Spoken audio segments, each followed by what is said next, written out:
Howdy folks, this is Justro at Metcalf Mills. I'm bringing you Fun Fact Friday because this day and time, facts is hard to come by. Got a good one for you today. I just happened up on it this week, rambling around an old farm with a friend of mine. Stumbled onto something I think you might enjoy seeing. I got another little fact for you today. Old Justro's 40 today. Hard to believe, ain't it? I know I don't look it, but I feel it. Nah, not really. Folks, I run into something today that I want to share with you. It's real neat. I've never seen anything just like it. And right here in this old corn crib, you know what that is if you watch my channel. Right here, a friend of mine was showing me this, how his grandpa had the corn sheller set up. Now this is a hand crank corn sheller, just a little bolt-on box sheller.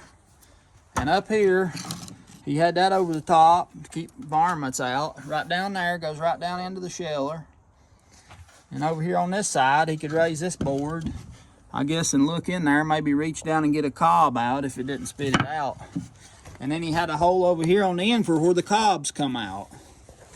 And over here on the bottom side, he's got this door here to raise up to get the corn out.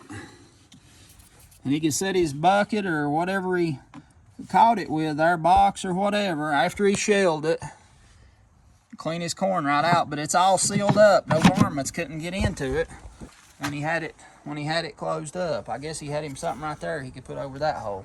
Charlotte, come here and show us how this thing works. Charlotte's gonna come here and show us how this thing works. Get up there, girl, and crank that sheller. You've done that before. You know how to do it. Turn that handle there. There you go. Look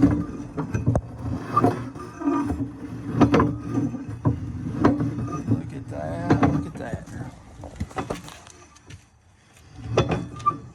I need to shell his corn right there. I ain't ever seen nothing like that. Not made that way. All right, girl. You done a good job. Let's cover this back up to keep the varmints out. You guys remember a couple weeks ago, I told you that old Danny had passed away. It come down and helped me put that band on the millstone. We lost him. He was one of the best friends that I've ever had, and man, he was a treasure. We talked about old days and old ways, and he just remembered everything and could tell you word for word and about people that had been gone for years, and just what a loss he is. He took up a big spot in this life. I met Danny right after my daddy died, and I just lost my best friend and my dad all in one whack. And I met Danny right after that. His sister found me on social media and sent me a message, and that's how I got hooked up with him. We hit it off. First time I talked to him, we had a long phone conversation, enjoyed it, and it was just great. And we got to be friends over the months, and that's been going on, I guess, going on 2 years ago now that I met Danny. But anyway, he asked me before I think he knew what was coming, and he asked me if I would build him a casket, and I said, sure I will, Danny. And then he changed his mind, and he said, will you build me an urn? And I said, yeah, I will. I said, let's don't talk about this right now, though, because it ain't the time. I didn't feel like, but I feel like Danny, he knowed a lot more than I did about what was going on. But anyway, I told him I'd do it, and when I got the news, I talked to his sister, and I started working on this thing for him. I started trying to film the process. I didn't know for sure if I was going to put it out there or not, because I've got I guess you could say, a funny feeling about doing that. This is something that's real personal. I started filming, and I couldn't even film, period. I could not do that at the same time. But I did get some pictures of this thing and a little video after I got it completed. It's still a personal thing, and I've been hesitant about sharing. But I think back about Danny, and what would he say? He always loved watching my videos, and he'd call me and email me and tell me, boy, I like that. And then he would also tell me things to help me in whatever I was doing. If he knew a different way or a better way of doing something. And that was awful nice to have that. But anyway, I feel like Danny would want me to show you all this and let you see it, because like I said, he always encouraged my videos, encouraged me to share. And even building this box, like, this wasn't just my idea. Our other friend Mike, who you'll see in a picture with Danny here in a little bit, he come down and helped on banding the millstone too. And Mike, I was talking to him and I'd thought about it for part of a week. You know, how am I going to build this box for this special person? I was leisured some time to get to think about it. I didn't just have to do it immediately.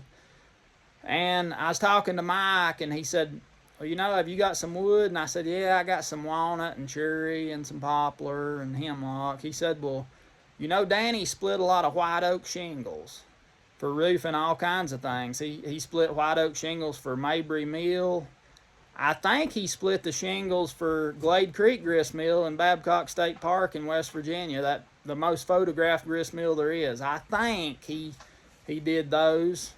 But he done a lot for the Park Service and different, splitting out these white oak shingles. So Mike said, well, I've been thinking, have you got any white oak? And I said, yeah, I do have some white oak, Mike. I hadn't even thought about that, but that'd be a good tribute to him because he worked in the white oak a whole lot. And Mike said, if you could put a little something on top, a little carving or something to kind of go with that. And I said, that's a great idea, Mike. So me and Mike both had a part in building this box, and that's how it should have been, because we was all real close friends, and you know, it was a blessing that Mike shared this with me. And thank you, Mike. I appreciate it, buddy. But I'll show you what we turned out. It wasn't near good enough for who it was for, but everybody that knew Danny said that this fit him very well. And when I started building, I started planing the white oak down, and I noticed wormholes in this white oak where the beetles had got in it. I didn't know it. It's all I had to work with as far as that goes. And I sat down a minute. I was a little disgusted. This white oak's got these wormholes in it, and I thought to myself, now what would Danny say about this? And I could just hear him say, Justro, them wormholes won't hurt nothing. Don't use good white oak for that. Save that good white oak for shingles. And I told Mike that, and he laughed, and we told some of Danny's family, and they agreed that's exactly what he would have said. So I had peace about it after that. And I kind of communed with Danny a lot when I was making this box. I could just hear what he would have to say about whatever I was doing. So it was an honor and a privilege to get to build this thing for him and his family. And good friends, they're a treasure. And Danny always encouraged me. You know, he was a good Christian man, and he always encouraged me every way that he could. And I'm so thankful for that. I hope this is a blessing to you. And I don't ever want to seem prideful or boastful in what I do. I fully recognize any ability or skill that I have comes from God, and I thank Him for that. And I don't ever want to sound prideful or boastful. Hope this is a blessing.